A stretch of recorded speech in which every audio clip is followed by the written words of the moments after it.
നാം കണ്ണുനീർ താഴ്വരയിൽ കൂടെ പോകുമ്പോൾ നാം ഒരു ഏകാന്തതയിൽ ചെന്ന് ചേരുന്നു.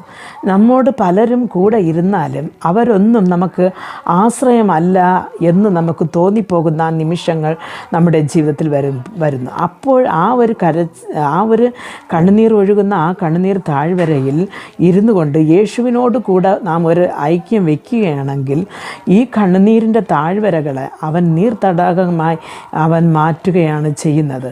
അപ്പോൾ അതൊരു ആ ഒരു ശൂന്യതയിൽ ഉണ്ടാകുന്ന ആ ഒരു തടാകങ്ങൾ നമ്മുടെ ജീവിതത്തിൽ അനുഗ്രഹപ്രദമായി മാറുകയും ചെയ്യുന്നു. പ്രിയ ദൈവമക്കളെ, അതിൽ നിന്ന് നമുക്കൊരു സന്തോഷം കിട്ടുകയും അപ്പോൾ ദൈവം മുൻമാരിയെ അയക്കുമെന്ന് ആ വചനത്തിൽ പറയുകയാണ്. മുൻമഴകൾ എന്ന് പറയുമ്പോൾ നമ്മൾ ഏത് കാര്യത്തിന് വേണ്ടി നാം കണ്ണീരൊഴിക്കുകയോ അതിലൊരു മറുപടി നാം കണ്ടെത്തുകയും ചെയ്യുന്നു. പക്ഷേ